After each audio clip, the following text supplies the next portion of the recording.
So we're going to be talking about a math lesson that you just recently completed, is that correct? Yes, with addition for my kindergartners. Okay, great. So when you think about that lesson, what was your initial thought about that lesson? I went in with a pretty positive attitude, thinking that my kids have a good grasp on numbers right now, so I thought they would be working well with moving on. Really, what I was concerned and focused about was a couple of my kids have a hard time paying attention to a lesson that's new. Things that we've done over and over again, they're real good with just continuing. But as far as staying focused for a new demonstration or a new lesson is sort of hard for them. So that was something that I definitely was a little apprehensive about, not so much the content. So you felt really comfortable about the content, that your children knew yes. the numbers, they were ready for that, but your concern yes. was about keeping them all engaged in the activity. It was, yes. Sometimes just sitting at the rug for a long demonstration, like I said, with something that we haven't completed before is difficult. So when you think about this lesson that you just completed, and you think about that area that you were concerned about, that keeping them engaged, what were some strategies that you used to keep them engaged?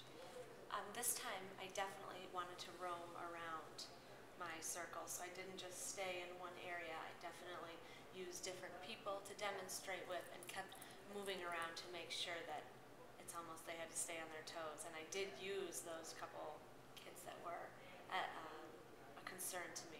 I did go and sit next to them and make them demonstrate with me, knowing that if they had to be my partner, they would have to know what was going on.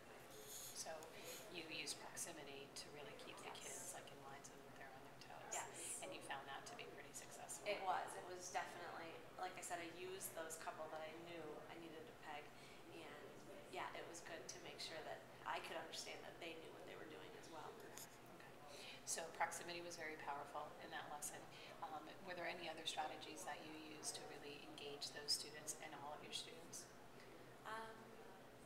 I definitely tried to have them share to each other too during it. I would give a point and then ask them to tell their friend what I just said, asking them to engage with each other, making sure that they were kind of accountable for the person next to them.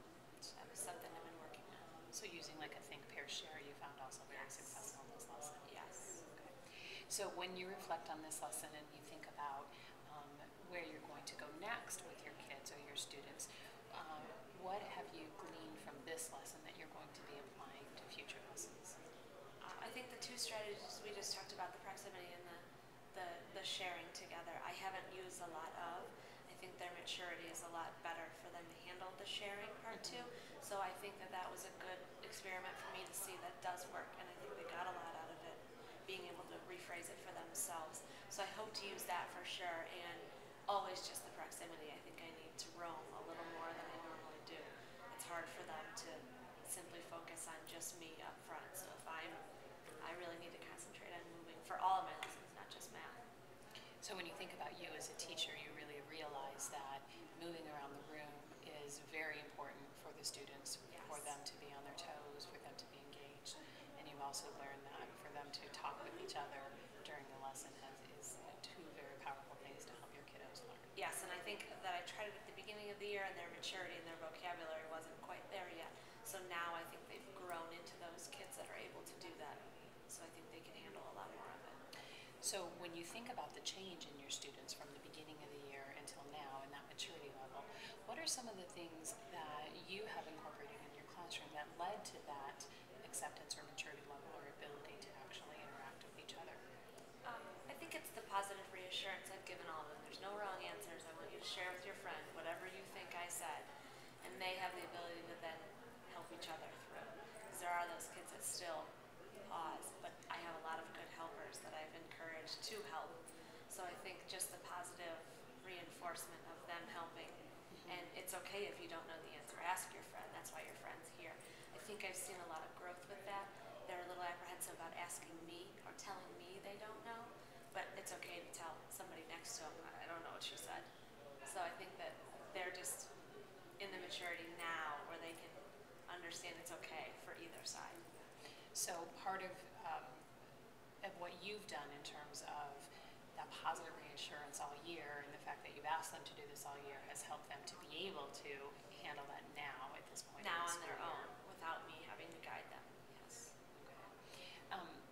think about your kids and where they are now and where they started from at the beginning of the year in terms of that ability to talk with each other, what are your hunches about other reasons about why that has happened? That there's been so much growth? Mm-hmm.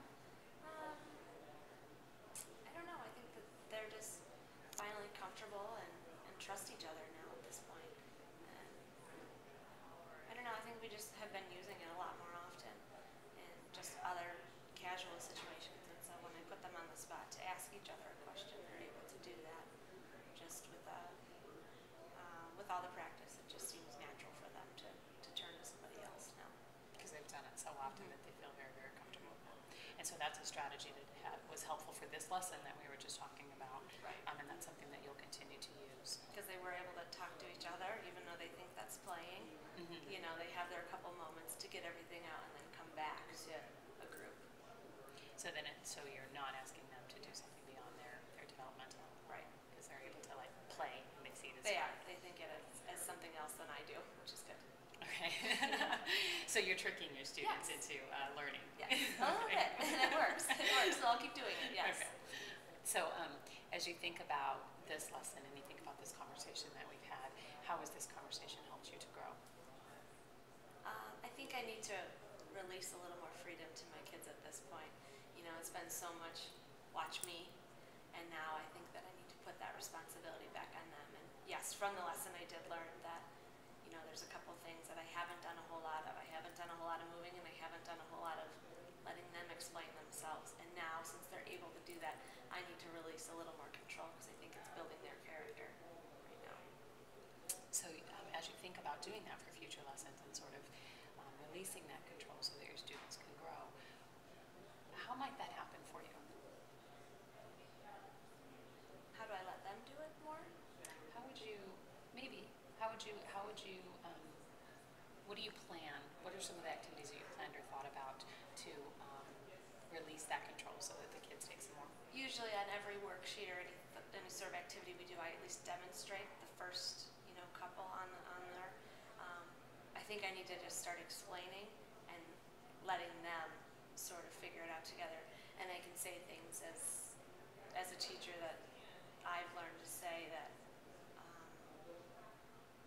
here's your directions. If you need more help, ask a friend.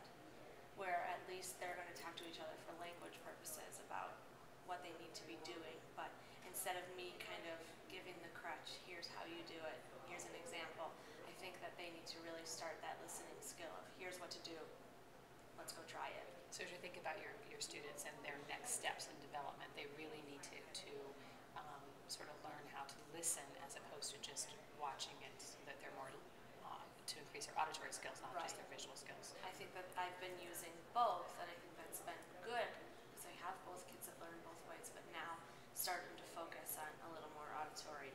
This is what you do. Let's go try it. And then with the proximity, walking around to assist those kids that I know will struggle with that still. So you've thought about some strategies where you can be using in the future to sort of make them more independent and independent learners, which is your ultimate goal for them. Yes. To get ready for first grade, they need that. They need that for first grade. When you think about this conversation, how has this helped you grow as a teacher? I think it just solidified the let them be free kind of attitude that I need to start transitioning into. I'm so used to giving them the crutch that I think I know they can